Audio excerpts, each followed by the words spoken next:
Njoni huko mlio huko. Jamani.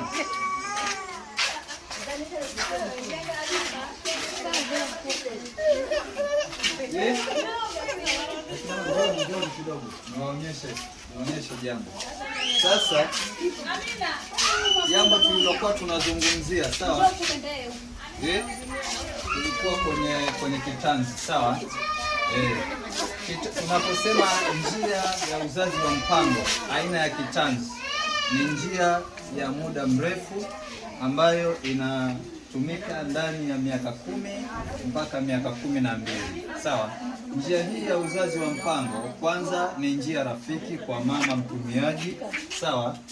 Na ni njia ambayo ndiyo njia pekee isiyokuwa na changamoto za maudhi yale madogo madogo, kutokana na kwamba njia hii ya uzazi wa mpango aina ya kitanzi ni njia isiyokuwa na dawa, sawa, ila imeundwa kwa madini ya shaba ambayo yanafanya kazi ya kuzuia mbegu za mwanaume zisiingie katika mfuko wa uzazi, sawa.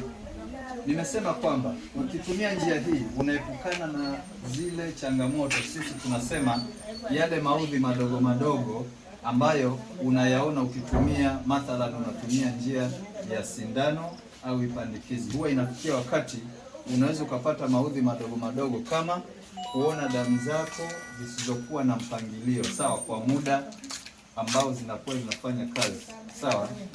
Lakini njia hii inakuwa ni salama. Hii njia ni ya kitanzi, ndo namba 1, sawa. Njia nyingine, kuna aina ya kondom ya kike. Najua hii ni mara chache sana kuonekana, sawa, mnaweza mkawa mjaiona, sawa. Njia hii kondom ni njia ya muda mfupi, sawa, ina ringi 2. Matumizi yake, ring hii iliyo chini hapa ndiyo inayotumika kuwekwa kutangulia katika maumbile ya mwanamke wakati wa tendo, sawa.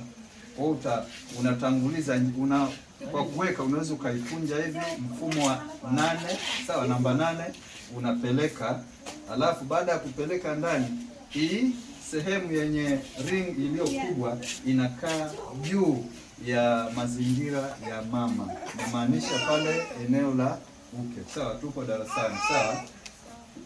Njia nyingine, njia ya muda mfupi, ni kondom ya kina baba, akina sisi wenye kuleta changamoto katika familia, sawa. Nafikiri hii tunasiifahamu, inafahamika, Tuache kwanza hii, najua inafahamika. Tuje njia ya vidonge, sawa.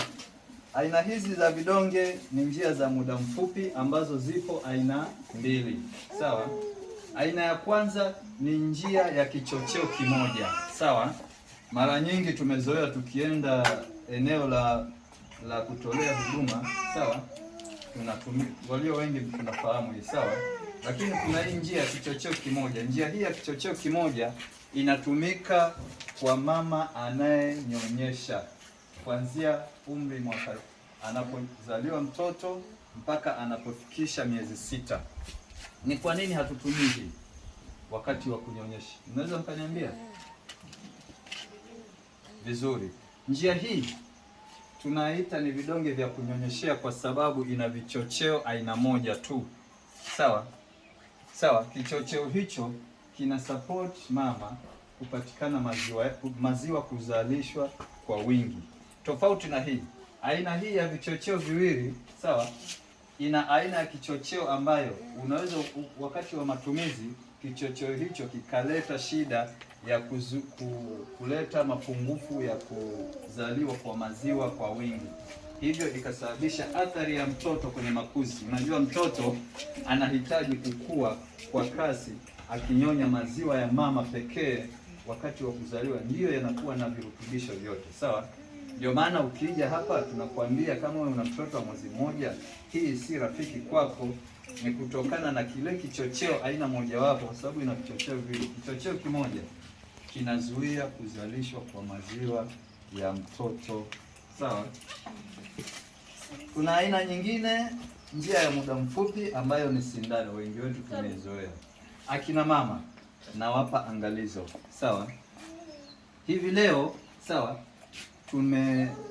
imefikia hatua sasa tushauri akina mama watumiaji, sawa, kwamba njia hii ya sindano ni njia ambayo wengi tunaipenda, lakini ninawaomba muwe na tahadhari nayo, kwa sababu namba moja, dawa yake hii ya sindano ni njia ya uzazi wa mpango ambayo ina dawa nyingi kuliko njia zozote zile unazozifahamu wewe.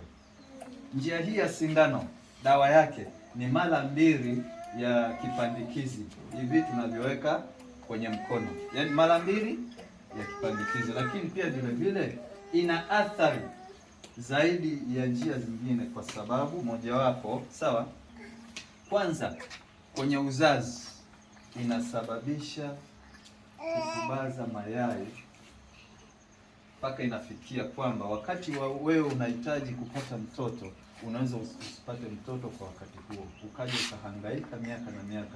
Ni kwa sababu ya dawa ya sindano hii, sawa.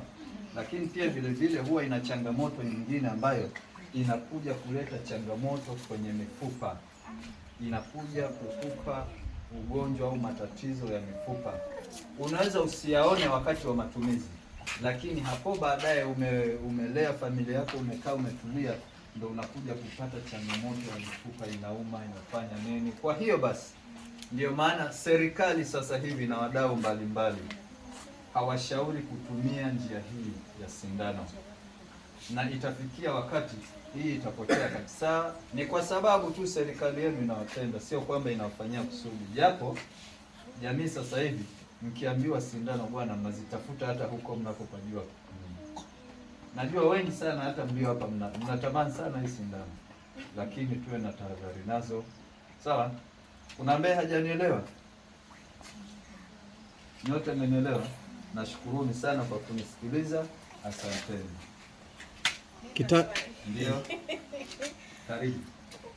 Hiyo kinga hiyo ya mwanamke ukitaka kuweka unaweka, unajiweka mwenyewe. Unajua ndani ya nyumba, sawa, kwanza ni upendo. Yaani lile tendo kuliendea ni upendo, ni maridhiano, sawa. Sio dhambi akikusaidia mwanaume. Yaani mumeo akikuwekea sio dhambi. Lakini tunasema kwamba na wewe uhakikishe kwamba imekaa sehemu sahihi, kwa sababu wewe ndiye mwenye mazingira yako, sawa. Wewe ndio unajua kwamba ilipofika ni sahihi, sawa. Kama hujawahi kuiweka sasa ndio mara ya kwanza unafanyaje? Sasa kama hujawahi kuweka na kuonyesha, nimesema ina ringi 2. Ringi ya kwanza ni kubwa, ringi ya pili ni ndogo. Ringi ya kwanza hii kubwa ndio inayokaa kwenye mazingira ya nje, sawa, ya mwanamke. Navyosema mazingira ya nje, mnanielewa au ni tumie Kiswahili chenyewe kabisa? Wanataka wajue labda mnataka mjue jinsi ya kuitumia. Yaani huyu anataka ajue jinsi ya kuitumia. Hiyo lingi anaingizaje hapo? Sasa haraka nisema mazingira ya mwanamke ni uke. Yaani pale kwenye mashavu nje ndio hii ringi kubwa. Sasa hii pini na hii ringi inayoingia ndani, inayotangulia ndani, unakunja namba 8. Unaiingiza, sawa. Hakikisha umeipeleka mpaka umegota mwisho, afu unaachia. Anaweza kaingiza hivi akiwa amesimama kama hivi? Hapana.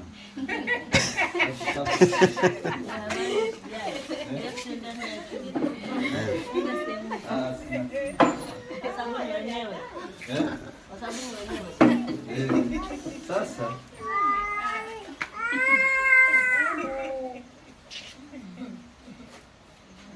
nasikia bwana, sijui nitakaa vizuri.